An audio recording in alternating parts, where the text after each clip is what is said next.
Histoire de Marseille, c'est le podcast qui parle des petites histoires comme de la grande histoire de Marseille. La place de l'Anche, dans le quartier du Panier, est une place bien connue des Marseillais et des touristes. Nous y trouvons quelques restaurants et cafés qui font la joie des gens du coin et de passage. Avant de s'attaquer à l'origine de son nom, un mot sur la situation de la place elle-même. Nous l'avons dit, elle se trouve au Panier, ce quartier entre l'arrière de l'hôtel de ville et la cathédrale Major, dont le nom ne figure pas pour autant dans les 111 quartiers officiels. Mais c'est souvent comme ça à Marseille, nous sommes tout autant attachés à notre quartier de naissance ou de résidence qu'à la ville, et des noms perdurent par la mémoire vive.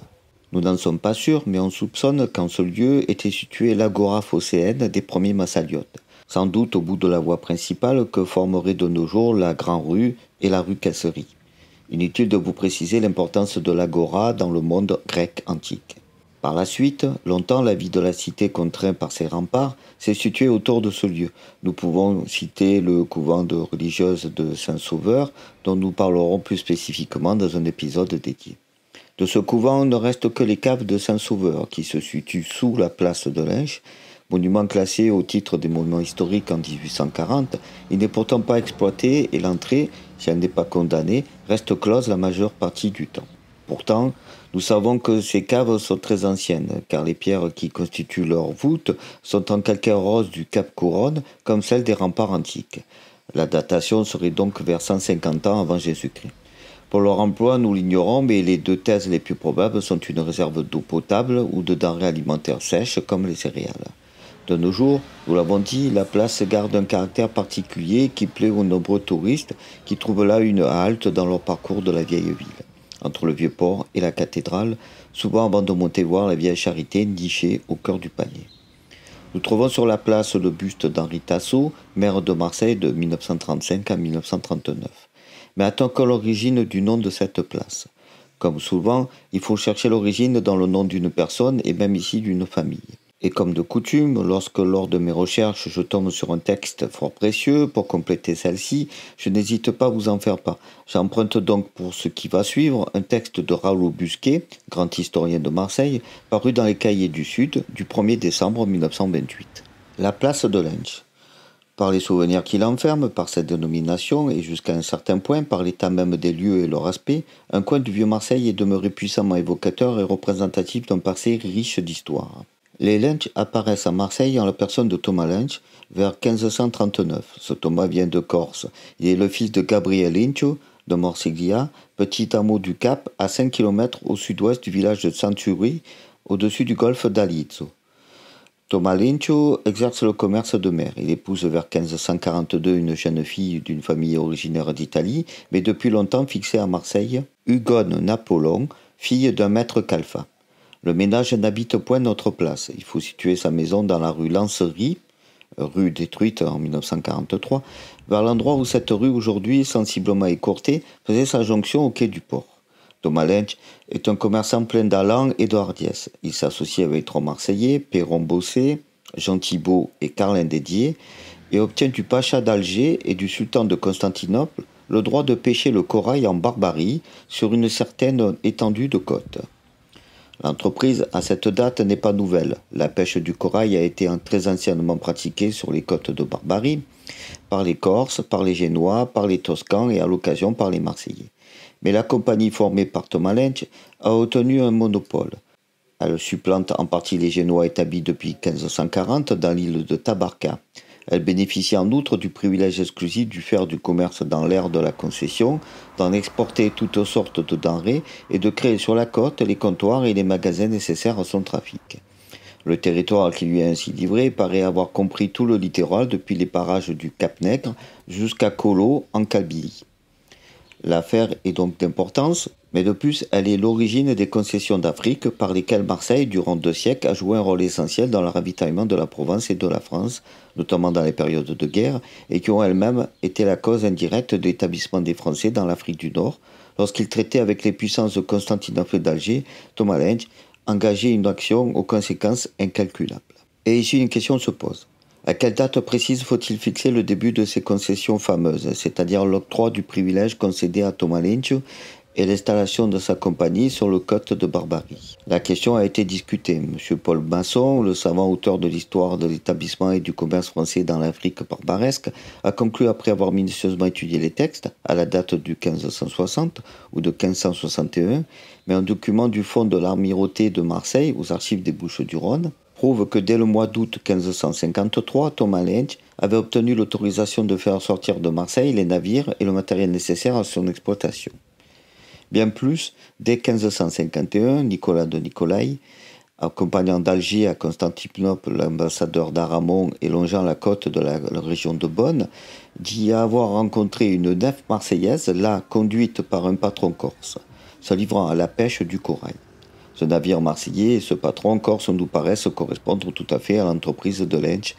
Il faudrait donc situer en 1550 l'octroi du privilège. La constitution du premier bastion de France, c'est-à-dire du comptoir et de l'entrepôt de la compagnie, à quelques lieues à l'ouest de la cale, aurait été réalisée un peu plus tard, vers 1553-1554, lorsque les documents de l'amirauté nous dénoncent le stationnement en permanence des corailleurs de Lynch sur la côte de Barbarie. L'entreprise pouvait être de grand rapport, elle fut magistralement conduite. En quelques années, elle procurait à Thomas Lynch une fortune énorme pour l'époque. Elle faisait de lui l'un des premiers personnages de Marseille et le mettait au rang des plus grands négociants du royaume. Un fils qui eut au mois d'août 1555 eut pour parrain François de Lorraine, grand prieur de France, futur général des galères et le propre frère du duc de Guise, tout puissant à la cour de Henri II. En 1565, Thomas devenait second consul de Marseille et la même année, il mariait sa fille Désirée, le seul de ses nombreux enfants qui parvint à l'âge adulte, à un membre de la haute aristocratie de Provence, à Jean-Baptiste de Forbin-Gardanne, petit-neveu de l'illustre Palamède de Forbin. À cette fille, Thomas constituait une dot de 24 000 livres, soit l'équivalent d'1 million de francs d'aujourd'hui. Il mourut le 12 septembre 1568. N'ayant pas conservé de fils, il avait fait venir à Marseille vers 1560 pour lui succéder dans ses affaires ses neveux Antoine et Visconte, fils de son frère Jean-Pierre et de Gentiline de Porade. À la mort de son oncle, Antoine Lynch prit en effet la direction de la compagnie du corail. C'est lui qui s'installa à la place Saint-Thomé, qui devait plus tard porter son nom. Il paraît avoir acquis tout le terrain et toutes les constructions en bordure de la place, sur le côté est, le long de la rue française ou gallique, aujourd'hui de l'évêché, jusqu'à la rue Montée des Accoules. Après 20 ans de succès, il devait avoir une fin tragique. L'épisode est connu. Chef du parti Bigara, c'est-à-dire royaliste, au temps de la Ligue, il avait été élu consul en 1587. Vers la fin de son exercice, les chefs de la Ligue de Provence, Vince et Castellane-Bézoudun, étant entrés dans Marseille, Antoine Lynch tenta un coup de main sur l'hôtel de ville. Il s'y présenta, inopénément en armes, suivi d'un groupe d'amis le 26 août 1588, entre 9h et 10h du soir. Mais il se trouva en face du premier consul, Lacépède, chef du parti ligueur, et dut s'enfuir jusqu'au couvent de l'Observance où sa famille possédait un tombeau. Le lendemain, 27 août, recherché par ses ennemis, il se cacha dans un caveau, fut découvert et après des péripéties pathétiques, tomba percé de coups dans l'église devant la bénitier. Son cadavre fut traîné par la rue Gallique jusqu'à sa maison. Les 4 enfants issus de son mariage avec Jeanne Bouquin contractèrent de brillantes alliances. Marguerite, l'aînée, épousa Jean-Paul de Forestat, juge du palais de Marseille. La seconde, Jeanne, épousa le 26 août 1592 Honoré de Riquetti, seigneur de Mirabeau, fils de Jean, qui avait été premier consul en 1562. Elle est ainsi l'aïeule au 5e degré de l'illustre orateur des États généraux et de la Constituante. Le sang corse qu'elle mêla au sang provençal des Riquetti n'est peut-être pas étranger à la violence et à la ténacité qui caractérisèrent le génie du fameux tribun. L'aîné des fils d'Antoine Lynch, Thomas, qui devint par acquisition en 1598 seigneur de Moissac, épousa en 1596 Louise d'Ornano, fille d'Alphonse d'Ornano, maréchal de France et gouverneur du Dauphiné, fils lui-même de Sampiero, le héros des luttes corses du XVIe siècle, dont le premier Thomas Lynch avait été le mandataire et le confident. Le fils cadet Antoine s'unit à Louise de Village, dont la famille au siècle précédent s'était alliée à Jacques Coeur. Honoré de Riquetti, gendre d'Antoine Lynch, fut premier consul de Marseille en 1622. Il fit reconstruire sur les terrains de la place, dont sa femme avait hérité un magnifique hôtel, où Thomas de Riquetti, leur fils, eut l'honneur de recevoir Louis XIV en 1660 lorsque le roi fut entré dans la ville par la brèche. Nous ne raconterons pas les avatars de cet hôtel, Augustin Fabre les a exposés en détail. Les constructions disparates élevées sur son emplacement forment aujourd'hui le numéro 4 de la place de Lynch. Elle loge l'archiprêtre et la maîtrise de la Major, un patronage de filles et quelques boutiques. Après la mort d'Antoine Lynch, la compagnie du Corail fut dirigée par son fils Thomas. Elle avait déjà éprouvé quelques vicissitudes. Thomas de Lynch, inclin à la prodigalité et au faste, n'en fut pas un administrateur irréprochable. Elle allait au reste subir un dommage autrement grave. En juin 1604, le bastion de France était détruit par Monthareis et la milice de Beaune.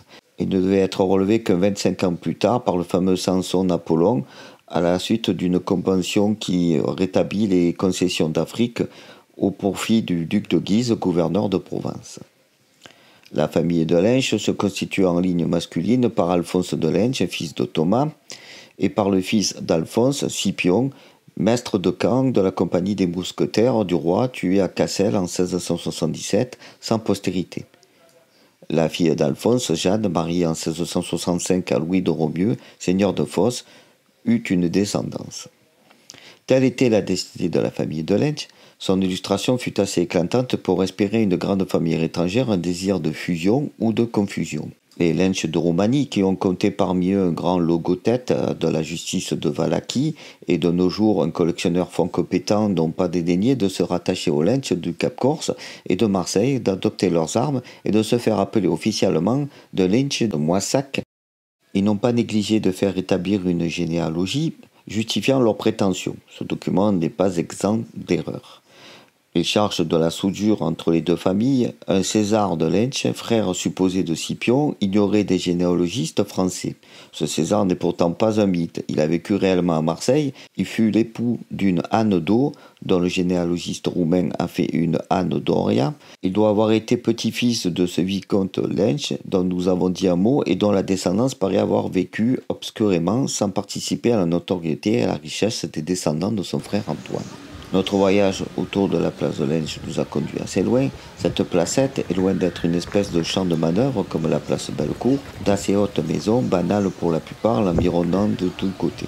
Et cependant, tandis que nous en faisons le tour, nous avons dominé, dans ses plus larges perspectives, l'histoire économique et même politique de notre pays. Signé donc Raoul Busquet.